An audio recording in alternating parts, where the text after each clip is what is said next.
کہا کہ وہ جڑی بوٹیاں کرتا ہے، بہت ساری چیزیں ہیں علاج وغیرہ کے لیے. اور آج کے پتہ نہیں کئی ایسے سیکولر لوگ ہیں جو کنیا بابا پیشاب بھی بیچے تو لینے چلے گئے.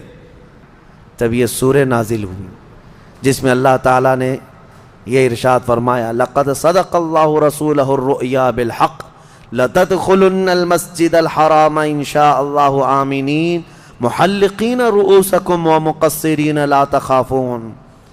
اللہ تعالیٰ اپنے رسول کا خواب سچ کر دکھایا بے شک کہ ضرور ضرور رسول آپ داخل ہوں گے مسجد حرم میں، وہ بھی امن و امان کے ساتھ مسجد حرم میں آپ آئیں گے. ہوا یہ کہ اس وقت حضرت عثمان غنی کو بھیجا گیا تھا مکہ کے حالات دیکھنے کے لیے.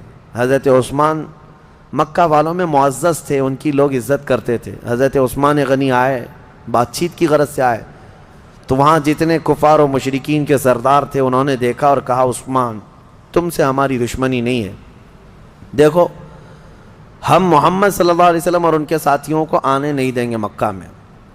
اور رہی بات عمرہ کی، تم احرام کی حالت میں آئے ہو، احرام کی حالت میں حرم میں آ گئے مکہ میں.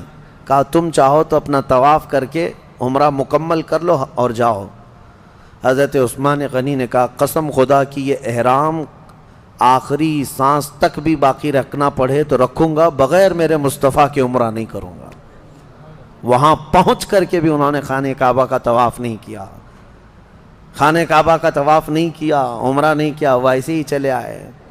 اسی کو امام اہل سنت فاضل بریلوی نے فرمایا نا طیبہ نہ صحیح افضل مکہ ہی بڑا ظاہر، ہم عشق کے بندے ہیں کیوں بات بڑائی ہے. لوگ یہ مکہ مدینے کی فضیلت میں ڈسکس کرتے رہ جاتے ہیں. مسئلہ یہ ہے کہ صرف خانہ کعبہ ہی نہیں، اصل عظمت مصطفیٰ ہے. یہ نہ ہو تو پھر خانہ کعبہ کے لاکھ چکر بھی کسی کام کے نہیں. حضرت عثمان غنی رضی اللہ تعالیٰ عنہ کا یہ عمل بتاتا ہے کہ وہ احرام کی حالت میں اگر کوئی وہاں تک گیا ہے تو ظاہر سی بات ہے اب اگر احرام کھولے گا تو اس پر دم واجب ہے، بکرا قربان کرنا پڑے گا، وہ سب منظور ہے ان کو، لیکن میرے مصطفیٰ کے بغیر طواف کرنا منظور نہیں. واپس آ گئے. سال بھر نہیں گزرا تھا، 6 ہجری کا معاملہ ہے، 7 ہجری کے قریب دوبارہ نبی پاک صلی اللہ تعالیٰ علیہ وسلم دوسرے سال جب تشریف لائے رہے تھے اس وقت 10,000 صحابہ تھے. اور 10,000 صحابہ کے ساتھ جب مدینے سے مکہ نکلے وہ ہیبت ایسی طاری تھی کہ مکہ والوں کے دل پورے ہل چکے تھے اور کوئی مقابلے کو تیار نہیں تھا. سب ادھر ادھر بھاگم بھاگی چل رہی تھی، کوئی کس کے ہاں جا رہا ہے، کوئی کس کے ہاں جا رہا ہے. اور اللہ تعالیٰ نے اپنے نبی کو وعدہ پورا کیا. نبی پاک صلی اللہ علیہ وسلم 20 رمضان المبارک 7 ہجری کو مکہ مکرمہ میں شان کے ساتھ داخل ہوئے کہ حضور کے داخل ہونے کی تاریخ سے لے کر آج تک دوبارہ کبھی خانہ کعبہ میں شرک اور بت پرستی نہیں ہو سکی. حضور پاک صلی اللہ علیہ وسلم نے جو پاک کیا اور خانہ کعبہ کو جو اور مسجد حرم کو جو پاک کیا. بہرحال یہ فتح مکہ میں نے اس سے قبل بھی بتایا تھا، تو یہ روشن فتح جس کا ذکر سورہ فتح میں آیا ہے یہ فتح مکہ ہے. یہاں ایک مسئلہ ہے، عقیدے کی بات بھی ہے، میں عرض کیے دیتا ہوں. اس آیت میں اللہ نے فرمایا لِيَغْفِرَ لَكَ اللَّهُ مَا تَقَدَّمَ مِن ذَنبِكَ وَمَا تَأَخَّرَ. اللہ نے آپ کو روشن فتح عطا فرمائی. اب آگے کا جو آیت کا ٹکڑا ہے جو میں نے تلاوت کیا غور سے توجہ، تاکہ اللہ تعالیٰ آپ کے اگلے پچھلے گناہوں کو معاف کر دے. بہت سارے لوگوں نے یہی کہا آپ کے اگلے پچھلے گناہوں کو معاف کر. مارکیٹ میں ملنے والے بہت سارے قرآن کے ترجمے ہیں، ان میں اٹھا کر دیکھو تو یہی ترجمہ ہے، اے رسول آپ کے اگلے پچھلے گناہوں کو اللہ تعالیٰ معاف کر دے. اس لیے روشن فتح عطا کی تاکہ آپ کے اگلے پچھلے گناہوں کو معاف کر دے. ترجمہ کرنے والوں سے کوئی یہ سوال کرے کہ بھائی بتاؤ تو صحیح آپ کے رسول کے اگلے گناہ کون سے تھے، پچھلے گناہ کون سے تھے جس کی معافی کا اللہ نے یہاں بیان کیا ہے. جبکہ عقیدہ تو ہمارا یہ ہے کہ نبی معصوم ہوتے ہیں اور میرے آقا تو سید المعصومین ہیں، تو کون سے گناہ ہیں؟ اسی لیے ہم کہتے ہیں نا ہر کتاب کو اٹھا کر پڑھ لینے کا نام علم نہیں. ہاں جیسے آج گوگل کے بہت سارے شاگرد ہیں بیچارے، گھس جاتے ہیں کسی میں بھی. تمہیں اگر کہیں لکھا ہوا دکھ گیا اسلام تو یہ ضروری نہیں کہ اسلام ہی ہے. یہاں تو ہزاروں رہزن ہیں لباس خضر میں. ہاں بہت سارے معاملات ہیں. کس سے پڑھ رہے ہو کس سے لے رہے ہو یہ دیکھنا ضروری ہے. قرآن کا ترجمہ کئی لوگوں نے کیا اس طرح سے, لیکن آؤ بریلی کے امام عشق و محبت کا ترجمہ کنز الایمان اٹھاؤ. آپ نے کس سلیس انداز میں اور کس ادب کے انداز میں فرمایا, اے رسول ہم نے آپ کو روشن فتح عطا کی تاکہ آپ کے اگلوں اور پچھلوں کے گناہ معاف کر دیا جائے. کتنا بڑا فرق ہے آپ کے اگلے اور پچھلے میں اور آپ کے اگلوں اور پچھلوں میں, کتنا بڑا فرق ہے. آپ کے ذریعے سے اے رسول, آپ کی وجہ سے, آپ کی برکت سے اللہ آپ کے اگلوں اور پچھلوں کے گناہ معاف کرے.